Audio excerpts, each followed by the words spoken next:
A dedicated team of volunteers, local communities and organizations have joined forces to revive the Olokomeji Forest Reserve. Through extensive reforestation efforts, they are replanting native tree species, revitalizing the soil and creating a sustainable future for the forest. This and more will be our focus in this week's edition of Green Angle. Welcome. I am Esther Mapariola.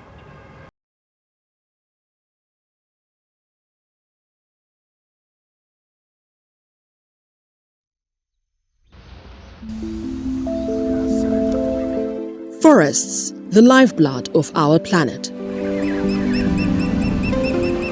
They are not only a source of awe-inspiring beauty, but also crucial for preserving Earth's biological diversity, enhancing ecosystem stability, and mitigating environmental degradation and climate change. However, these vital ecosystems are under threat.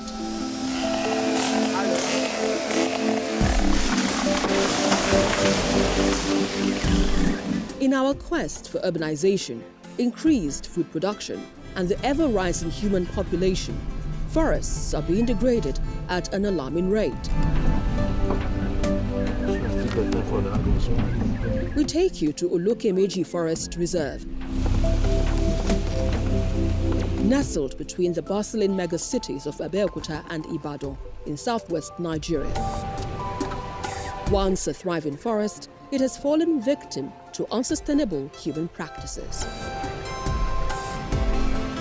The Olokomeji Forest Reserve, managed and owned by the Ogun State government, was primarily established for timber concession and the harvesting of non-timber forest products. But the local communities, seeking daily sustenance and income, have exploited its resources unsustainably. 2 years ago, a glimmer of hope emerged. A brewing firm awarded the restoration of a section of Olokomeji Forest Reserve to the International Institute of Tropical Agriculture Forest Center in partnership with the Ogun State government. Their mission: to reverse the degradation and bring the forest back to life. This ambitious project aims to involve and empower the local community. Deep within the heart of this enchanting sanctuary, there is a beacon of hope guiding us towards a sustainable future. Deforestation has affected our planet, damaging ecosystems, displacing countless species, and worsening climate change. But in the face of adversity, Olokomeji's forest stands tall, leading a remarkable journey of transformation against all odds.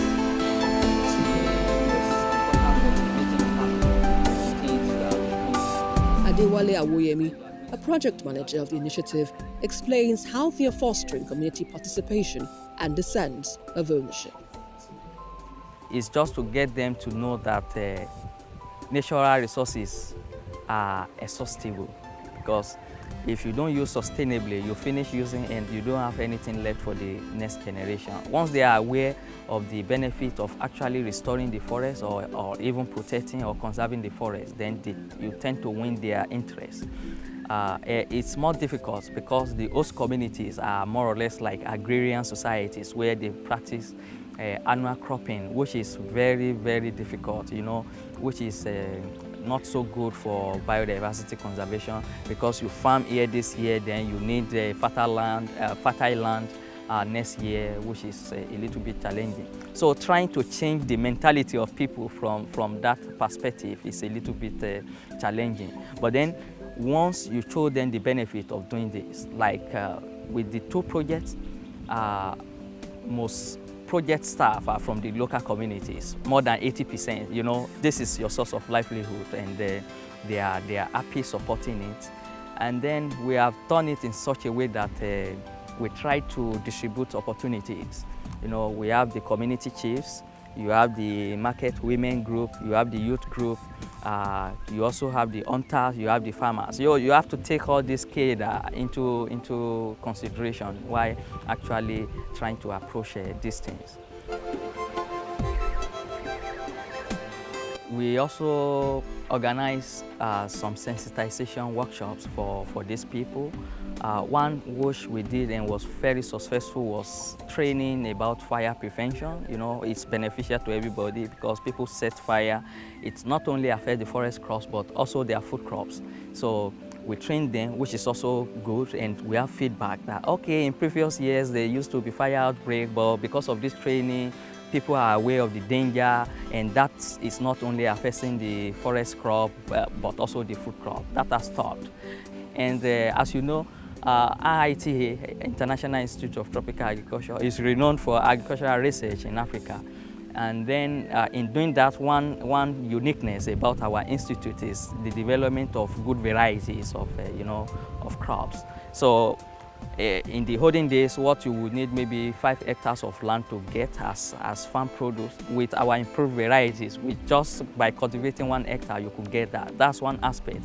And we are introducing that into the vegetable production. So with a small area of land, you could get a bountiful harvest.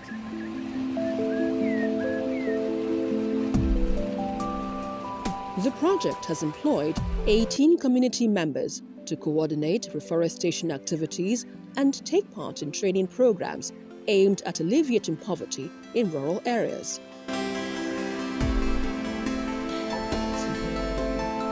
They are also raising seedlings in the project nursery with over 78,000 seedlings of 64 different native tree species planted since the project's inception in March 2021.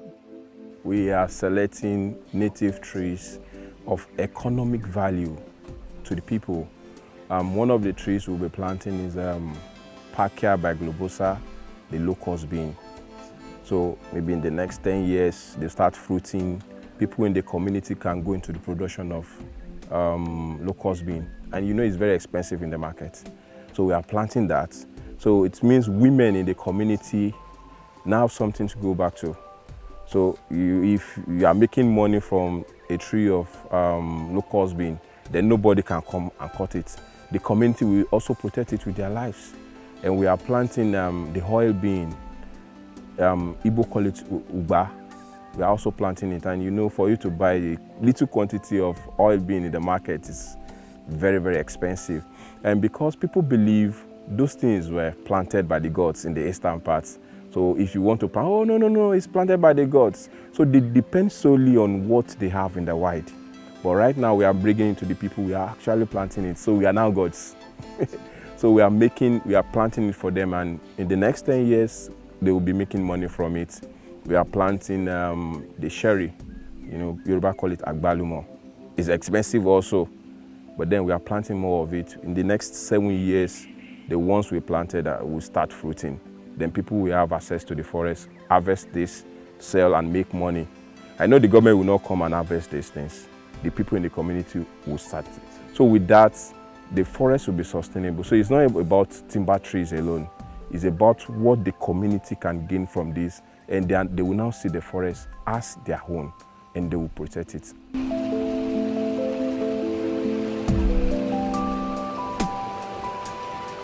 We are teaching them how to plant native trees, native vegetables, because you realize that there are some vegetables which are peculiar to the people in the southwest, like worowo, bagba. These are very expensive vegetables, but then we are teaching them how. It's not because it's because you have limited supply, and that's why it's expensive. Now, if you are giving them this training, then that will be a source of livelihood to them. Then there's no need. If you have your vegetable garden, there's no need for you to go to the forest and cut down trees. You know, sometimes we ask people, don't cut down trees. Are you giving them something in return? So that is what we are actually doing. But the project goes beyond just planting trees. It aims to educate the local communities about the importance of forest conservation and sustainable practices. Poverty is a key factor, because people say, okay, natural resources or forest trees are God-given and inexhaustible, so Wale or nobody should control their rate of exploitation. You know, this kind of belief and perception needs to change. So And part of our main activities there is actually changing the perception of people that you could actually benefit a lot from forests without actually cutting down the trees. And in addition to the vegetable production, we will incorporate it in some sort of agroforestry system in such a way that even if you are planting your food crops, you are planting forest trees that will be beneficial to biodiversity, that will generate income and improve rural livelihood. So we need to do that. You know, there are lots of reforestation projects ongoing in the country. Like I used to say, it's one thing to plant trees, it's quite another thing for you to maintain it. Anybody can plant trees, you know, but you need expertise, you need to follow up, you need to maintain the planted trees. We are planting over 100 different species of native trees.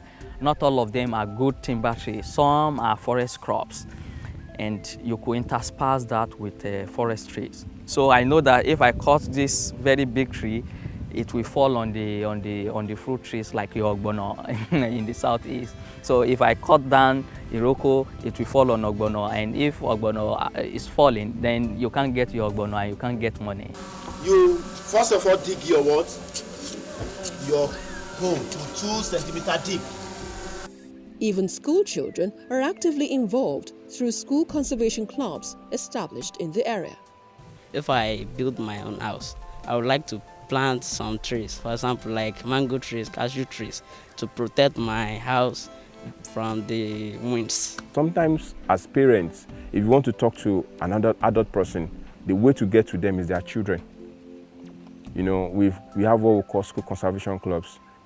Some of the students here in this community, what we've done is that we took them out of this community to IITA, a lovely campus, to come there and see the beautiful environment. You know, they were very excited, and we told them, see, you can make your environment as beautiful as this. They are the ones that will go back home, talk to their parents about it. And you know, once we go out, and they, oh, good morning, sir. The parents will come and meet us. This is what their children told them. Oh, yes, it is right. We explain further. So we are using the kids, the children, the school children, as a tool for change in this community. And that is one of the ways we are also doing. Then as regards the beekeeping, when you have a bee, beekeeping is like a non-timber forest product. But you can't keep bees without having your forest. And when you have bees, it helps to increase your farm yield because they are actually pollinating agents. In some countries in the world, like I think in Africa and Egypt, as a beekeeper, a farmer will come to me, pay me, I'll take my bee hive to your farm just to help you pollinate. And once that is done, I just take my hive back to my farm and I will get money from you. So we are actually making them to see that beekeeping is not just for the honey alone. Even you farmers, it will help to increase your farm yield. And that is the way we are also, you know, trying to put it into their mind, and they are really getting it. The Olokomeji Forest Reserve and its reforestation project stand as a testament to the power of collective action and the resilience of nature. This resurgence will support the presence of diverse flora and fauna, creating a harmonious ecosystem that benefits the Olokomeji community and the entire landmass. As we stand at the crossroads of human development and environmental conservation, let the story of Olokomeji inspire us to cherish and protect our forests. For in their preservation lies the key to a healthier planet, a thriving ecosystem, and a brighter future for generations to come. Green Angle returns in just a moment. Stay with us.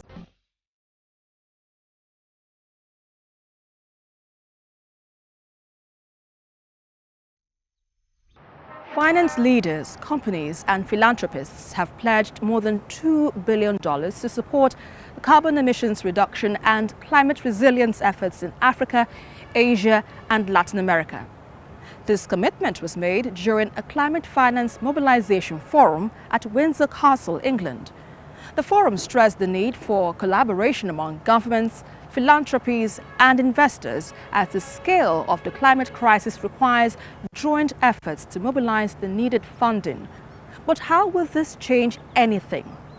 Climate activists Ronke Ige and Olumide Martins share their perspective on this.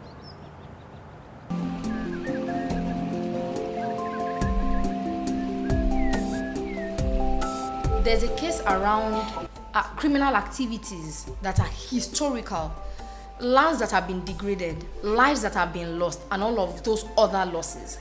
Now the question is that, is loss and damage finance also the answer to the age-long ecological damage? The answer is no.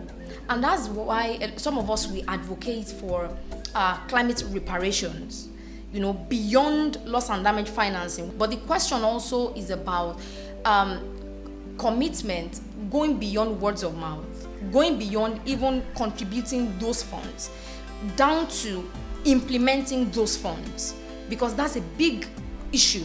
So many times we hear really bogus promises. We hear commitment, I will do this, I will do that, in terms of just finances. But then how those commitments are implemented, how they trickle down, still leaves a lot to be desired. Yes, we can rely on grants coming from foreign bodies, but then we can also do better by having dedicated funds drawn from statutory budgetary allocations from African countries. I know of Nigeria, for instance, in our National Climate Change Act, there's a particular deliverable that talks about government having dedicated, budget for funding climate action. So that could be replicated across the African countries. So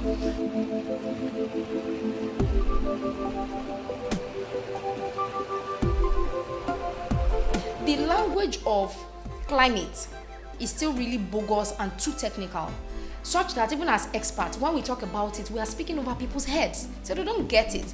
So some of the urgent things I think we need to start doing would be to reach more, if you have not been doing it before, into frontline communities, to talk to them, train them on what they can do in the meantime to adapt, to build resilience. And what do I mean?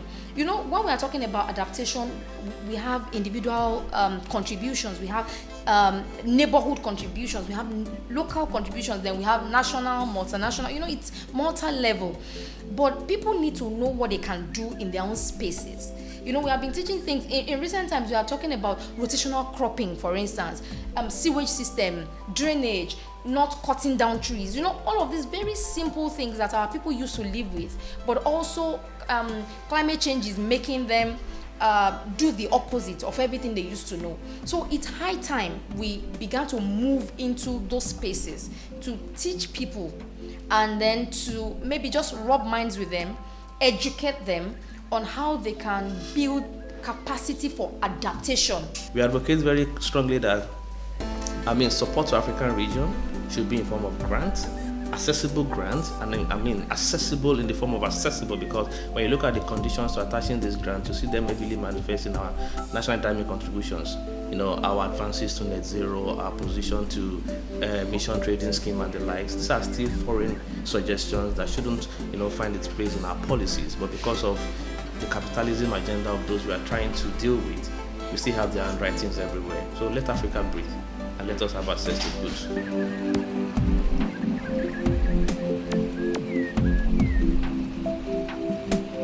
Generally, there are conversations around adaptation and then mitigation, and naturally these are the issues that climate finance ought to address.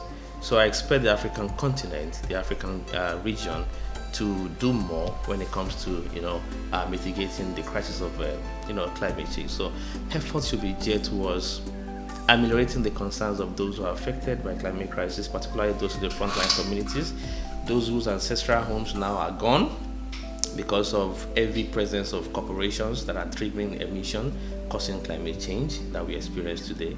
So efforts should be made towards giving them succor, giving them support, and also into agricultural support as well. But I think what should be first is mobilizing the people who are impacted, educating them, talking about homegrown solutions, because what I have found in the course of this work is sometimes the solutions we need or the answers we need actually reside within us. When you go to communities, the community is usually a reservoir of historical knowledge, experiential knowledge.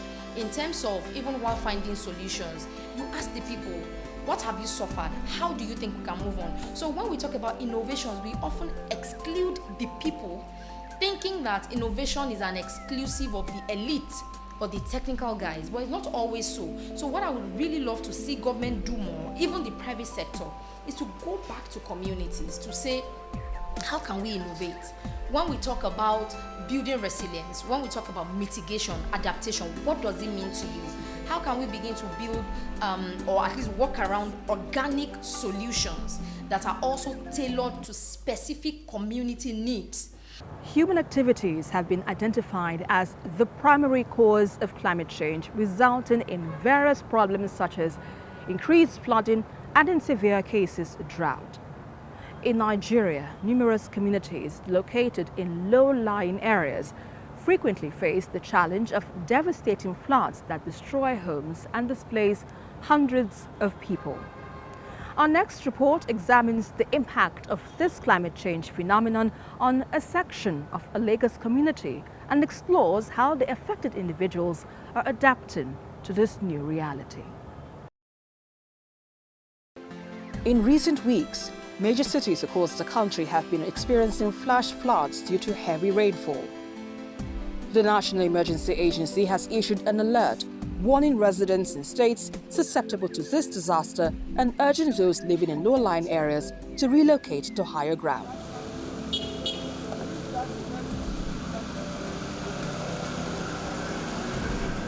Here in Lagos, several low-lying areas within the metropolis regularly battle with floodwaters whenever the rain starts, leading to the submersion of numerous communities.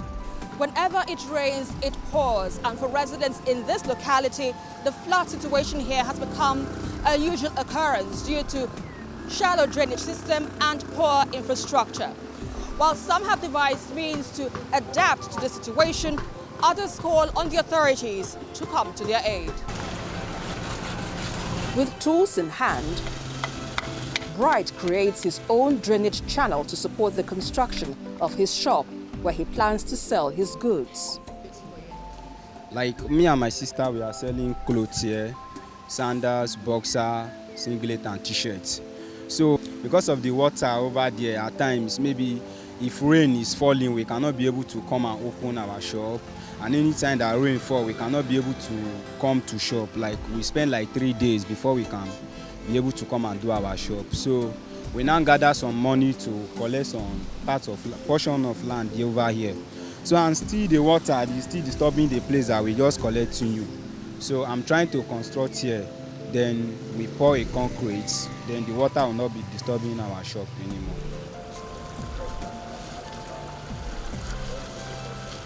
This water is so. Many people so if you don't can say if you cars say sometimes cars say they sing for that place. Maybe say they no go fit start. If me I don't experience, maybe see my car sing for that place. Maybe say now push. Maybe say go push. Come on. If you more than way, most of people, more than people, understand. But what thing is say I don't know when I got one on the road to, but make if not government anybody will be say if you help us, help people around here. But then if you do something around this place. So this kind of water is giving us a headache, especially when we are working. 2 days, yesterday, today, yesterday, we never work. And I'm paying the workers for not working. So if there's anything that government will do for this road, then should do it. Many traders in this area have devised their own strategies to continue their businesses, despite the challenging circumstances which have also negatively impacted their daily sales. For them, it is a constant struggle. If it rain for like 2 days, 3 days, it can come up inside the shop. And the water they remain like 4 days, 5 days, 1 week, more than 1 week. So permanently here no they dry. The water no they finish inside here. And the car cannot park to buy market. Now only leg, if you manage to use their leg enter. Because if a car park and that car can pour water inside the engine.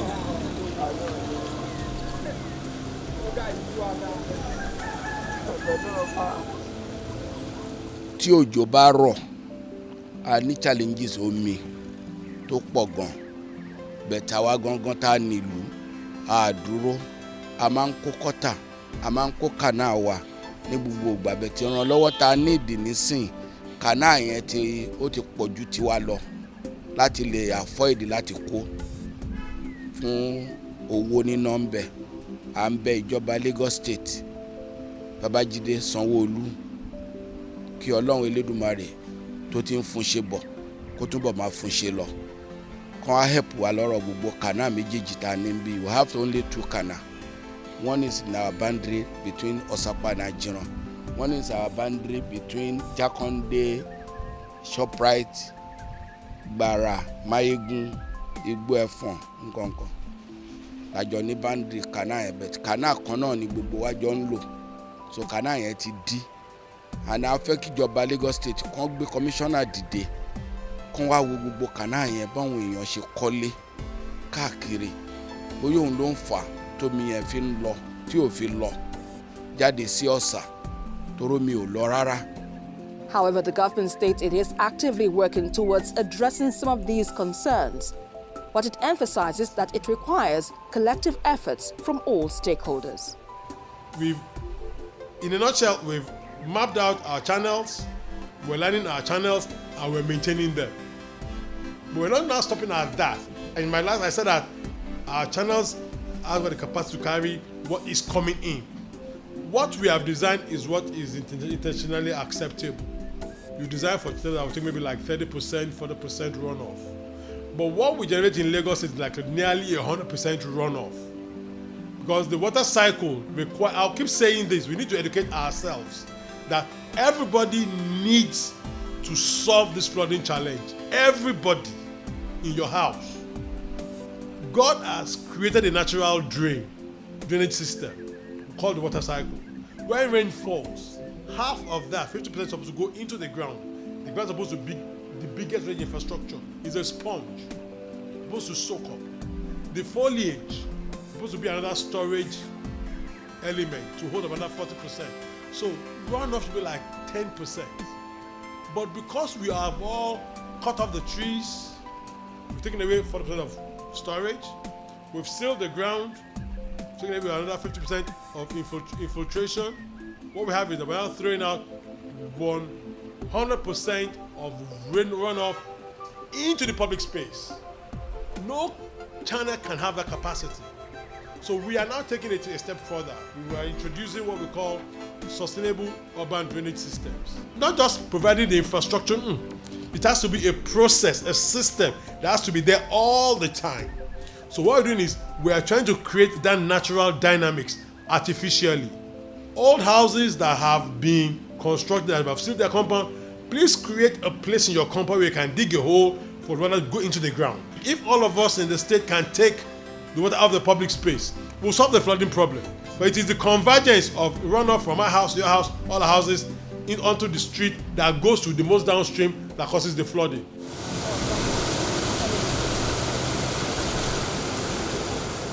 While the government acknowledges the need for action, it is crucial for all stakeholders to unite and prioritize robust infrastructure and sustainable practices. By working collectively, we can mitigate the effects of climate change and build a more resilient future for all communities affected by these environmental challenges.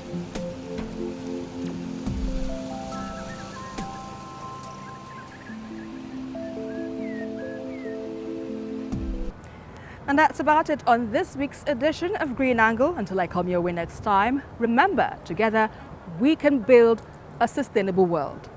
I am Esther Makwariala.